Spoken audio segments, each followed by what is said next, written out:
Assalamualaikum warahmatullahi wabarakatuh. Sebelumnya, perkenalkan, saya Ahmad Darmawan, NIM saya 19 10 20 10 97. Saya Prodi S1 Keperawatan di Universitas Asia Yogyakarta. Baik, di sini saya disuruh melakukan promosi kesehatan di wilayah-wilayah tertentu, akan tetapi karena saat ini dalam keadaan COVID-19 atau pandemi, jadi kami disuruh melakukan presentasi PPT saja. Jadi ini adalah PPT saya mengenai demam berdarah. Baik, langsung saja. Pengertian dari penyakit demam berdarah. Demam berdarah adalah penyakit akibat gigitan nyamuk bawaan virus dengue. Penyakit ini menyebabkan gejala demam tinggi dan flu. Jika tidak ditangani dengan tepat, demam berdarah berisiko mengancam nyawa. Demam berdarah ini merupakan salah satu penyakit dengan jumlah kasus yang cenderung meningkat setiap tahunnya. Menurut data Kementerian Kesehatan Republik Indonesia tahun 2020, terdapat 95.893 kasus demam berdarah di seluruh Indonesia, dengan 661 kasus diantaranya berakhir dengan kematian. Di sini ada dua jenis DBD. Demam berdarah terdiri dari dua jenis, yakni demam dengan demam dengue atau dengue fever dan demam berdarah dengue dengan dengue comorbid fever.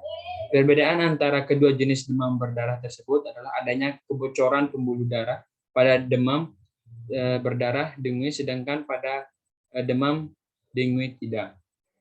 Demam berdarah umumnya menyerang anak berusia kurang dari 15 tahun, akan tetapi juga bisa terjadi pada orang dewasa. Kedua nyamuk penyebab DBD tersebut biasanya menginfeksi seseorang di pagi sampai sore hari menjelang petang. Penularan terjadi saat nyamuk menggigit dan menghisap darah seorang yang sudah terinfeksi virus dengue. Ketika nyamuk ini menggigit orang lain, maka virus akan tersebar. Bisa dibilang nyamuk berperan sebagai medium pembawa carir atau virus dengue tersebut.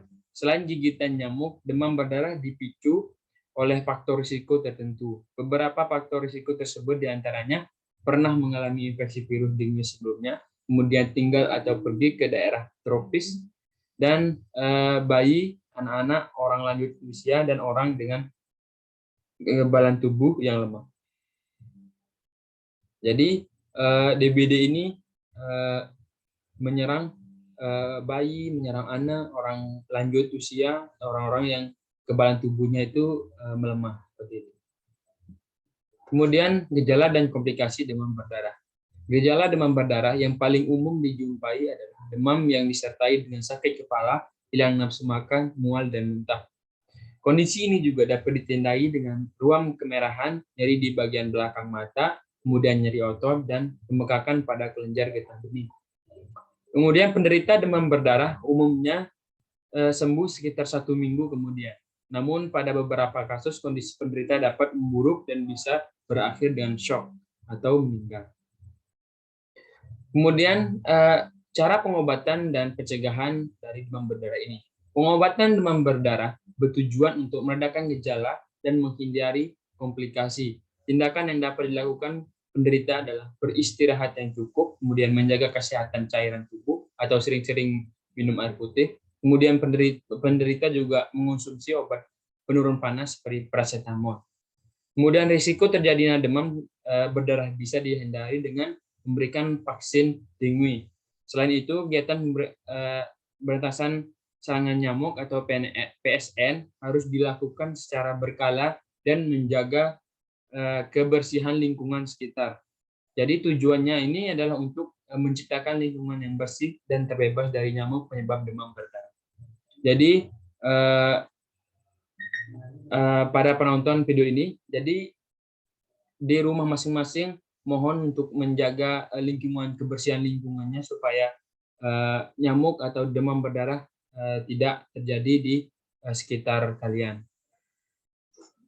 Yang paling perlu di got-got itu airnya harus tetap mengalir dan tidak boleh ada yang terkena seperti itu. Kemudian kapan harus ke dokter? Jika sudah melakukan pencegahan, tapi demam berdarah ini masih menyerang dan mengganggu aktivitas sehari-hari, maka segeralah kunjungi dokter di rumah sakit ataupun memeriksakannya ke puskesmas terdekat. Penanganan sedini mungkin akan membantu mencegah munculnya gejala lebih parah yang dapat berujung pada kematian. Baik, mungkin itu saja. Baik, kesimpulan dari penjelasan saya tentang demam berdarah ini. Jadi kita harus pertama menjaga kebersihan, menjaga pola makan, menjaga cairan tubuh, menjaga lingkungan supaya tetap bersih, tetap nyaman, supaya tidak ada nyamuk atau kuman-kuman yang lain. Baik, mungkin sekian itu saja yang bisa saya praktikkan atau yang bisa saya jelaskan. Sekian dari saya, mohon maaf jika ada salah-salah kata. Sekian, wassalamualaikum warahmatullahi wabarakatuh.